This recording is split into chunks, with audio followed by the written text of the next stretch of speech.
Hello दोस्तों, आप लोग एसएससी जेई 2025 के लिए प्रिपरेशन कर रहे होंगे। तो आइए आज की इस वीडियो में हम लोग देखते हैं कि रेसिस्टेंस, इंडक्टेंस और कैपेसिटेंस इसके बारे में हम लोग डिटेल में देखते हैं कि क्या क्या है, क्या होता है। फर्स्ट ऑफ ऑल हम लोग देखते हैं रेजिस्टेंस। रेसिस्टेंस अपना क्या है? Resistance is the property of a material that oppose the flow of electric current. ये रेसिस्टेंस अपना क्या होता है? एक मटेरियल है जो कि अपना करंट फ्लो को, इलेक्ट्रिक करंट फ्लो को अपोज करता है। It causes electrical energy to be converted into heat. ये इलेक्ट्रिकल एनर्जी को हीट में कन्वर्ट भी करता है। इसका जो यूनिट होता है वो ओम होता है अपना, और सिंबल जो होता है वो आर से डिनोट करते हैं। अब ओम्स लॉ थोड़ा देख लेते हैं। ओम्स लॉ के according the basic formula connecting resistance is R equal to होता है V upon I, where R जो अपना होता है रेसिस्टेंस होता है, वी अपना जो होता है voltage across the conductor, and I जो अपना होता है करंट थ्रू द कंडक्टर, जो कि कंडक्टर से जो करंट फ्लो हो रहा है उसी को। अब देख लेते हैं ये अपना रेसिस्टेंस है, ये किस किस फैक्टर पे डिपेंड करता है। पहला जो है अपना लेंथ। आर जो होता है डायरेक्टली प्रोपोर्शनल जो होता है लेंथ के। लॉन्गर वायर रहेगा तो उसका रेसिस्टेंस भी हाई रहेगा। सेकेंड अपना ये डिपेंड करता है एरिया ऑफ क्रॉस सेक्शनल। जो रेसिस्टेंस अपना होता है वो इन्वर्सली प्रोपोर्शनल होता है 1 अपॉन एरिया के। अगर थिकर कंडक्टर होगा तो लेस रेसिस्टेंस होगा उसमें। थर्ड जो है अपना मटेरियल। डिफरेंट मटेरियल का जो होता है रेसिस्टिविटी वो डिफरेंट होता है। फोर्थ नंबर जो है अपना टेम्परेचर। अगर हम मेटल की बात करें तो रेसिस्टेंस इंक्रीज विथ टेम्परेचर, और अगर हम सेमीकंडक्टर की बात करें तो रेसिस्टेंस डिक्रीज विथ टेम्परेचर। आगे देख लेते हैं इसका फॉर्मूला क्या है फॉर अ वायर के लिए। आर इक्वल टू होता है rho L upon A, where rho जो होता है रेसिस्टिविटी ऑफ मटेरियल होता है, इसको ओम मीटर में मेजर करते हैं।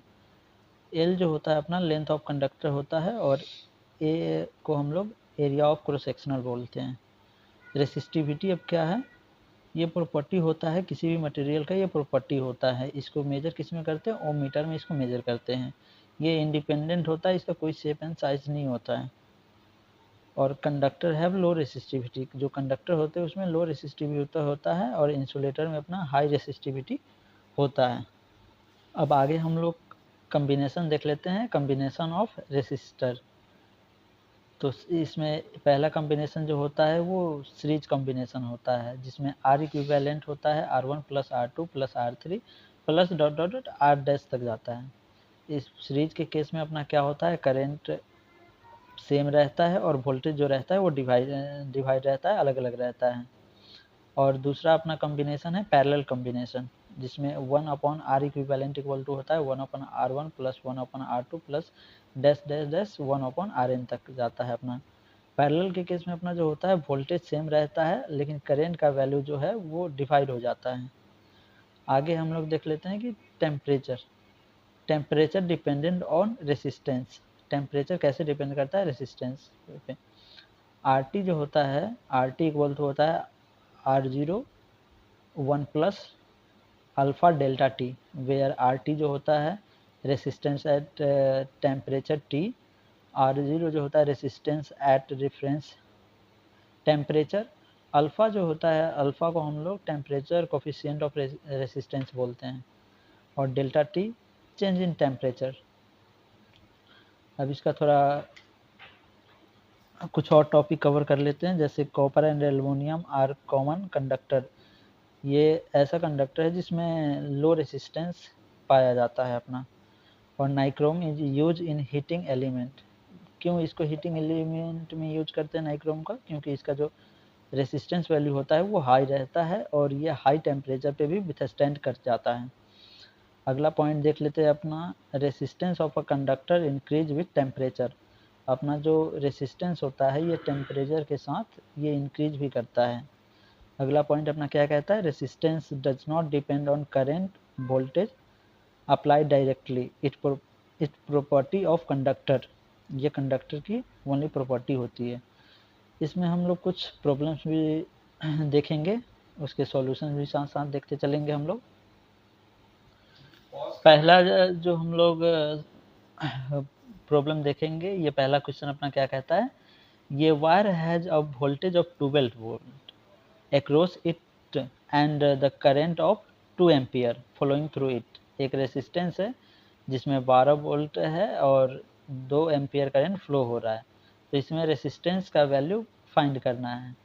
तो according to Ohm's law R equal to अपना होता है V अपॉन आई, तो यहाँ V की वैल्यू जो है 12 वोल्ट है और I की वैल्यू 2 एम्पियर, तो 12/2 करेंगे 6 ओम अपना आंसर आ जाएगा।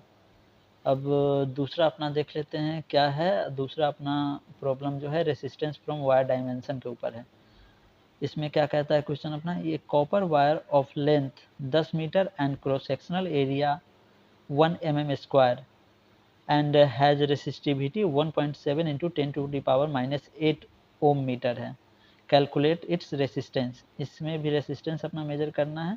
पहले अपना एरिया एम में है, इसको मीटर में कन्वर्ट करेंगे तो 1 mm स्क्वायर इक्वल टू होता है 1 × 10⁻⁻6 मीटर स्क्वायर। तो R इक्वल टू देखेंगे अपना फॉर्मूला जो होता है ρ L अपॉन A। तो इसमें ρ का वैल्यू कितना है 1.7 × 10⁻⁻8 और इंटू 10 डिवाइडेड बाई 1 × 10⁻⁻6, ये अपना A की वैल्यू जो है। ये जो अपना है आगे अपना थर्ड नंबर प्रॉब्लम सॉल्व करेंगे जो कि अपना पैरेलल कॉम्बिनेशन के ऊपर है। इसमें क्या कह रहा है कि अपना 3 resistor 4 ohm 6 ohm 12 ohm are connected in parallel, find equivalent resistance. तो आर इक्विवेलेंट का फार्मूला जानते हैं पैरेलल में, 1/R इक्विवेलेंट इक्वल टू होता है 1/4 + 1/6 + 1/12। इसका अगर हम लोग देखें तो 3 + 2 + 1 डिवाइडेड बाई 12 आएगा, 6 divided by 12 equal to R equal to होगा अपना 2 ओम। अब फोर्थ नंबर अपना प्रॉब्लम जो देख ले, ये अपना टेम्परेचर इफेक्ट के ऊपर है। A resistor has a resistance of 100 ohm at 20 degrees Celsius. If the temperature coefficient of resistance is 0.004 degree Celsius, find the resistance at 80 degree Celsius. तो आपको पता है कि पहले इसके लिए अपने को डेल्टा टी निकालना होगा, टेम्परेचर कोफिशिएंट का चेंज निकालना होगा। तो 80 - 20 कर देंगे, 60 अपना आएगा टेम्परेचर कोफिशिएंट। उसके बाद R इक्वल टू हम लोग देखेंगे तो R0 1 plus alpha delta T आएगा, और R0 का वैल्यू कितना है, R0 का वैल्यू 100 है अपना, 1 प्लस 0.004 इंटू 60 इक्वल टू अपना आ जाएगा 124 ओम। ये अपना रेसिस्टेंस का वैल्यू आ जाएगा कितने, 80 डिग्री सेल्सियस पे अपना रेसिस्टेंस का वैल्यू 124 ओम आएगा। अब फिफ्थ नंबर अगर हम लोग प्रॉब्लम देख ले तो फिफ्थ नंबर में क्या कहता है कि अपना 2 वायर है, एक कॉपर का है एक एल्युमिनियम का है और सेम लेंथ और रेसिस्टेंस का है। Which one has a longer cross sectional area. तो आपको पता ही है कि हाँ, कॉपर के केस में क्या होता है, कॉपर का लो रेसिस्टिविटी होता है, वहीं अगर एल्युमिनियम का देख ले तो हाई रेसिस्टिविटी होता है, जिसके कारण अपना एल्युमिनियम का जो है क्रॉस सेक्शनल एरिया लार्जर रहता है एज कंपेयर टू कॉपर। अब अपना अगला जो क्वेश्चन है प्रॉब्लम है वो अपना देख ले, ये वायर स्ट्रेचिंग के ऊपर है।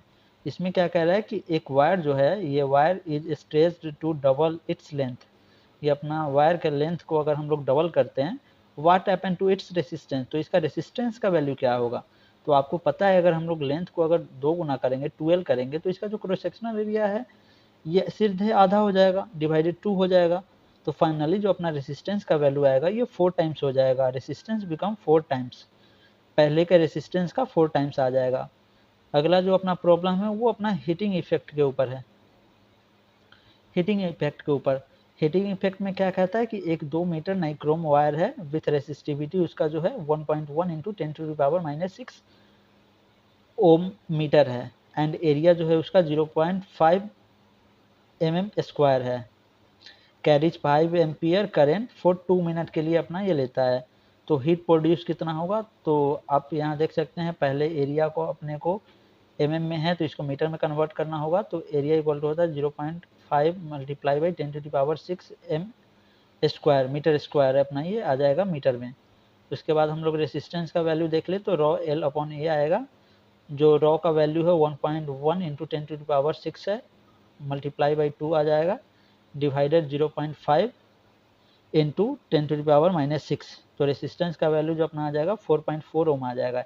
यहाँ पे हम लोगों ने कुछ छोड़ दिया हुआ है जिसमें अपना है हीट का फॉर्मूला जो है नहीं लिखा है, हीट कैसे निकालेंगे, तो हीट के लिए अपना आ जाएगा H इक्वल टू होता है I² RT। तो I का वैल्यू आपको पता ही है कि 5 एम्पियर है और इसमें टाइम 2 मिनट दिया हुआ है और मिनट में कभी भी नहीं लेते हैं, तो 120 आ जाएगा सेकेंड्स अपना 2 मिनट का, 60 + 60 120, 120 multiply by 5 into 5 multiply by कर दीजिएगा आप 4.4, तो अपना इसका वैल्यू जो आता है आई थिंक 13200 जूल आएगा। अब इसका आगे का जो प्रॉब्लम देख ले, लास्ट है अपना वायर कंप्रेशन के ऊपर। रेसिस्टेंस का ही क्वेश्चन है कि हाँ अगर हम किसी वायर को अगर हम लोग उसके लेंथ को कंप्रेस करके छोटा कर दें, अगर हाफ कर दें, तो उसके फाइनल रेसिस्टेंस का वैल्यू कितना कम हो जाएगा। तो अपना लेंथ को अगर हम लोग छोटा करते हैं, L/2 कर देते हैं, तो एरिया अपना सीधे 2A हो जाएगा, 2 गुना हो जाएगा, जिसके कारण अपना जो रेसिस्टेंस है फाइनल रेसिस्टेंस आएगा वो पहले के रेसिस्टेंस से सीधे 4 टाइम्स कम हो जाएगा अपना। अब इसके बाद थोड़ा ट्रू और फॉल्स जो हमने लिख रखा है इसमें, इसके ऊपर थोड़ा डिस्कस कर लेते हैं कि अपना ये ट्रू और फॉल्स में क्या होगा। तो resistance depend on voltage applied, नहीं ये गलत है। रेसिस्टेंस अपना डिपेंड करता है किस किस पे, आपको पता ही है कि रो पे डिपेंड करता है, एल पे डिपेंड करता है और ए पे डिपेंड करता है।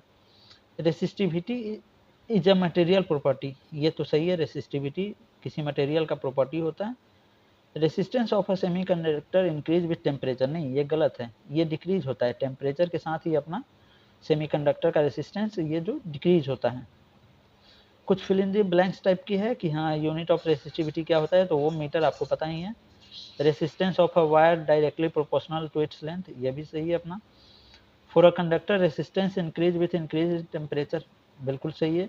अगर टेम्परेचर इंक्रीज होगा तो कंडक्टर का रेसिस्टेंस जो है इंक्रीज होता है, अगर इंसुलेटर रहेगा यहीं पे तो रेसिस्टेंस का वैल्यू अपना कम जाता है। अब इसका एप्लीकेशन हम लोग कहाँ करते हैं, तो हम लोग नाइक्रोम वायर का यूज हम लोग हीटिंग एलिमेंट में ही क्यों करते हैं, तो nichrome has high resistivity and can withstand high temperature without oxidizing. Copper has low resistance, copper में लो रेसिस्टेंस होता है जिसके कारण हम लोग इसका यूज नहीं कर सकते हैं। आगे अपना थोड़ा ये इंडक्टेंस पे देख लेते हैं कि इंडक्टेंस और इंडक्टर।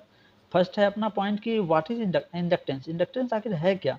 तो inductance is a property of a conductor that opposes a change in current through its by generating an induced electromotive force EMF। ये किस पे बेस्ड है, is based on Faraday laws and Lenz laws of electromagnetic induction.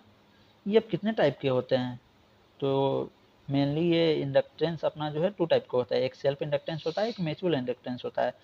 तो when current in a coil change it induce EMF with in itself.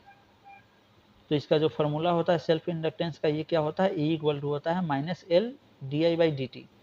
दूसरा अपन देख ले कि mutual inductance क्या है, तो when a current in one coil it induce EMF in near by coil. अगर किसी एक कॉइल में हम लोग करंट को फ्लो करवाते हैं तो उसके नियर बाई कॉइल में अपना EMF इंड्यूस होता है, ये अपना म्यूचुअल इंडक्टेंस होता है। तो इसका क्या फॉर्मूला होता है, ये अपना होता है E इक्वल टू होता है -M/di/dt, ये आप देख ही सकते हैं। अब आगे है इसका यूनिट एंड डायमेंशन क्या होता है, तो ऐसा यूनिट जो है इंडक्टेंस का वो होता है हेनरी, और इसका डायमेंशन जो होता है ml² t-2 होता है। अब 1 हेनरी को अगर हम लोग डिफाइन करें तो 1 हेनरी इक्वल टू होता है when 1 ampere per second change in current produce 1 volt EMF। जब 1 एम्पियर सेकेंड चेंज करता है करंट को तो वो प्रोड्यूस करता है 1 वोल्ट EMF वोल्टेज। अब देख लेते हैं इस इंडक्टेंस जो है अपना किस किस फैक्टर पे डिपेंड करता है। तो पहला है नंबर ऑफ टर्न्स, अगर मोर टर्न्स होंगे तो हायर इंडक्टेंस होगा। अगला अपना पॉइंट है कि हाँ कोर मटेरियल परमेबिलिटी इंक्रीज होगा तो इंडक्टेंस पे इंक्रीज होगा। एरिया पे भी डिपेंड करता है, लार्जर क्रॉस सेक्शनल एरिया रहेगा तो मोर फ्लक्स लीकेज होगा।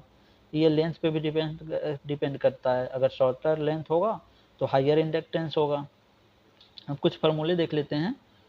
Formula for self inductance of a solenoid, अगर सोलेनॉइड टाइप का कुछ है तो उसका फार्मूला क्या होता है सेल्फ इंडक्टेंस का, तो इसके लिए होता है L इक्वल टू होता है mu naught mu R N square A by L, जहाँ पे म्यू नॉट का वैल्यू जो होता है 4 पाई इंटू 10⁻⁻7 हेनरी पर मीटर होता है, और म्यू आर क्या होता है अपना रिलेटिव परमेबिलिटी होता है, एन जो होता है नंबर ऑफ टर्न्स होते हैं, और ए यहाँ पे अपना एरिया इन मीटर स्क्वायर होता है, और लेंथ आपको पता ही है लेंथ इन मीटर, मीटर में ही लेंथ को मेजर करते हैं। अगला देख लेते हैं हम लोग energy stored in an inductor, इसके क्या फार्मूला है, एनर्जी जो इंडक्टर स्टोर करता है उसका क्या फार्मूला है, तो उसका जो होता है E इक्वल टू होता है 1/2 Li square, the energy is stored in magnetic field of a coil.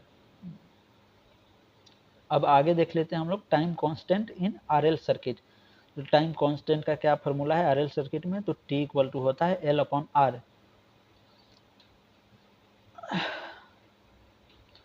अब आरएल सर्किट का बिहेवियर कैसा होता है, तो करंट ग्रोथ होगा जहाँ पे आई नॉट 1 माइनस ई के power minus T by R होता है। आगे देख लेते हैं म्यूचुअल इंडक्टेंस का फॉर्मूला, जहाँ पे m इक्वल टू होता है k under root L1 L2 होता है, वेयर k जो है कोफिशिएंट ऑफ कपलिंग है, जिसका वैल्यू जो होता है k 0 से बड़ा और 1 से छोटा और बराबर होता है। अब इसमें भी इसके कुछ सीरीज और पैरेलल कॉम्बिनेशंस होते हैं, तो सीरीज कॉम्बिनेशंस में आपको पता है L इक्विवेलेंट होता है L1 plus L2 plus dash dash dash Ln तक होता है अपना, और पैरेलल के केस में अपना होता है 1/L इक्विवेलेंट इक्वल टू होता है 1/L1 plus 1/L2 plus dash dash dash 1/Ln तक। इसके कुछ इम्पोर्टेंट कॉन्सेप्ट को देख लेते हैं अपना क्या क्या है। यहाँ पे है अपना inductance oppose change in current, दूसरा अपना क्या कहता है inductor pass DC but block AC, ये डीसी को पास करता है अपने से और एसी को ब्लॉक करता है। Inductor are use in filter, ये कहाँ कहाँ इंडक्टर यूज किया जाता है, तो फिल्टर में किया जाता है, ट्रांसफार्मर किया जाता है, मोटर में भी किया जाता है, रिले और एनर्जी स्टोरिंग एलिमेंट में भी इसका किया जाता है। अब इसमें भी कुछ प्रॉब्लम्स हम लोग लिए हैं, कुछ क्वेश्चंस, अब इसको थोड़ा देख लेते हैं। पहला अपना जो क्वेश्चन है बेसिक इंड्यूस ईएमएफ के ऊपर है, तो इसमें क्या है अपना कि पहला क्वेश्चन जो है a coil with 5 henry inductance has current changing at 2 ampere per second, find induced EMF. तो ईएमएफ का फॉर्मूला यहाँ पे हम लोग लगाएंगे, E इक्वल टू होता है L di/dt, L का वैल्यू अपना दिया हुआ है 5 हेनरी, तो -5 इंटू करेंट चेंजिंग का भी फार्मूला वैल्यू दिया हुआ है 2 हो, तो इसका जो E का वैल्यू होगा ईएमएफ का वैल्यू -10 वोल्ट हो जाएगा। दूसरा अपना जो प्रॉब्लम है वो है इंडक्टेंस ऑफ सोलेनॉइड, सोलेनॉइड के इंडक्टेंस के ऊपर ये अपना प्रॉब्लम है। ये सोलेनॉइड ऑफ 500 टर्न्स, एरिया इसका जो है 2 × 10⁴ मीटर स्क्वायर है, लेंथ 50 सेंटीमीटर, फाइंड इंडक्टेंस इसमें कह रहा है। तो L इक्वल टू आपको पता ही है कि फॉर्मूला क्या होता है 4 पाई इंटू 10⁻⁻7 मल्टीप्लाई बाई 500 का स्क्वायर इंटू 2 × 10⁻⁻4 डिवाइडेड बाई 0.5, इसका जो फाइनल L का वैल्यू आएगा ये आएगा, आप कैलकुलेशन करके देख लीजिएगा 0.314 मिली हेनरी आएगा इसका वैल्यू। अब अगला जो प्रॉब्लम है अपना ये है अपना एनर्जी स्टोर्ड पे, तो आपको पता है कि हाँ अगला क्वेश्चन पढ़ लेते हैं थोड़ा। Inductor of 2 Henry carrying 4 ampere energy stored, इसमें बताना है कितना एनर्जी स्टोर करेगा। तो एनर्जी स्टोर का फॉर्मूला आपको पता है E इक्वल टू होता है 1/2 Li स्क्वायर, तो 1/2 इंटू 2 मल्टीप्लाई बाई 16, तो इसका अगर आप देखेंगे तो 16 जूल इसका आंसर आएगा कि हाँ कितना एनर्जी स्टोर किया है, तो 16 जूल ये स्टोर किया है। अगला जो अपना प्रॉब्लम है वो टाइम कांस्टेंट के ऊपर है कि हाँ in RL circuit L equal to दिया हुआ है 1 हेनरी, R इक्वल टू दिया हुआ है 5 ओम, तो टाइम कांस्टेंट क्या होगा, तो टाइम कांस्टेंट आरएल सर्किट में आपको पता ही है कि हाँ T इक्वल टू होता है L/R, तो 1/5 इक्वल टू हो जाएगा 0.2 सेकेंड। अगला देख लेते हैं अपना म्यूचुअल इंडक्टेंस के ऊपर दिया हुआ है कि हाँ L1 का वैल्यू है 0.4, हेनरी, L2 का वैल्यू है 0.9 हेनरी और K का वैल्यू दिया हुआ है 0.5। फाइंड म्यूचुअल इंडक्टेंस, तो आपको पता है फॉर्मूला जो होता है M = K √ L1 L2, तो इसको देख लेंगे 0.5 √ 0.4 × 0.9, इसका जो फाइनल वैल्यू आएगा ये अपना आएगा 0.3 हेनरी। आगे हम लोग थोड़ा देख लेते हैं कैपेसिटेंस के बारे में कि हाँ व्हाट इज कैपेसिटेंस। तो कैपेसिटेंस में अपना आ जाएगा capacitance is ability of a system to store in electrical energy in the form of electric field. It is defined as charge store per unit potential difference. यहाँ पे C = अपना हो जाएगा Q/V, वेयर C जो अपना है capacitance, इसको farad में मेजर करते हैं हम लोग, Q अपना चार्ज है, इसको कूलम में मेजर करते हैं, C से डिनोट करते हैं अपना इसको, V जो अपना होगा पोटेंशियल डिफरेंस, इसको वोल्ट में मेजर करते हैं। आगे देख लेते हैं कि हाँ कैपेसिटर क्या होता है। तो capacitor is a 2 terminal electronic components that store electrical energy in the form of electrostatic field between its plates. Capacitors are used in a variety of applications such as filtering, energy storage and voltage regulation. इसका use हम लोग कहाँ करते हैं, filtering में करते हैं, energy storage में करते हैं, वोल्टेज को रेगुलेट कराने में इसका यूज करते हैं। अब ये कैपेसिटर कंसिस्ट ऑफ, ये क्या क्या कंसिस्ट करता है, तो इसमें तो पहला नंबर 2 कंडक्टिव प्लेट होते हैं सेपरेट बाय डाइलेक्ट्रिक मटेरियल। जैसे में डाइलेक्ट्रिक मटेरियल कौन कौन से हो जाएंगे, एयर अपना हो जाएगा, पेपर हो जाएगा, सेरामिक इटीसी और भी यूज करते हैं हम लोग। दूसरा अपना dielectric material insulating the plate and prevent direct current flow between them while allowing an electric field to develop। यहाँ तक तो आप समझ ही गए होंगे कि क्या कहना ये चाह रहा है। आगे हम लोग देख लेते हैं कि यूनिट ऑफ कैपेसिटेंस, जो कि आपको पता है कैपेसिटेंस को फैराड में मेजर करते हैं। तो the SI unit of capacitance is farad. 1 farad is defined as the capacitance of capacitor that store 1 coulomb charge when a 1 voltage potential difference is applied across its plate। 1 farad हम लोग किसको कहेंगे, जब 1 coulomb charge 1 volt potential difference अगर किसी plate के across apply करते हैं तो वहाँ पे 1 फैराड कैपेसिटेंस अपने को प्रोवाइड होता है। 1 फैराड = होता है 1 कूलम पर वोल्ट होता है। अब थोड़ा कुछ पॉइंट्स और देख लेते हैं, जैसे 1 माइक्रो फैराड = होता है 10⁻⁶ फैराड, 1 नैनो फैराड = होता है 10⁹ फैराड, 1 पिको फैराड = होता है 10⁻12 फैराड। और कुछ अब फार्मूले देख लेते हैं कि हाँ formula for capacitance of parallel plate capacitor. तो इसके लिए अपना जो होता है C = होता है ε0 εr/A/d, जहाँ पे C होता है कैपेसिटेंस, इसको फैराड में मेजर करते हैं। ε0 जो होता है परमिटिविटी ऑफ फ्री स्पेस जो होता है, इसका वैल्यू जो होता है 8.85 × 10⁻⁻12 फैराड पर मीटर होता है। εr जो होता है रिलेटिव परमिटिविटी होता है बिटवीन द प्लेट, और ए जो अपना होता है एरिया ऑफ 1 प्लेट, एक प्लेट का क्या एरिया है इन मीटर स्क्वायर में, और डी जो अपना होता है डिस्टेंस बिटवीन द प्लेट, इसको भी हम लोग मीटर में ही मेजर करते हैं।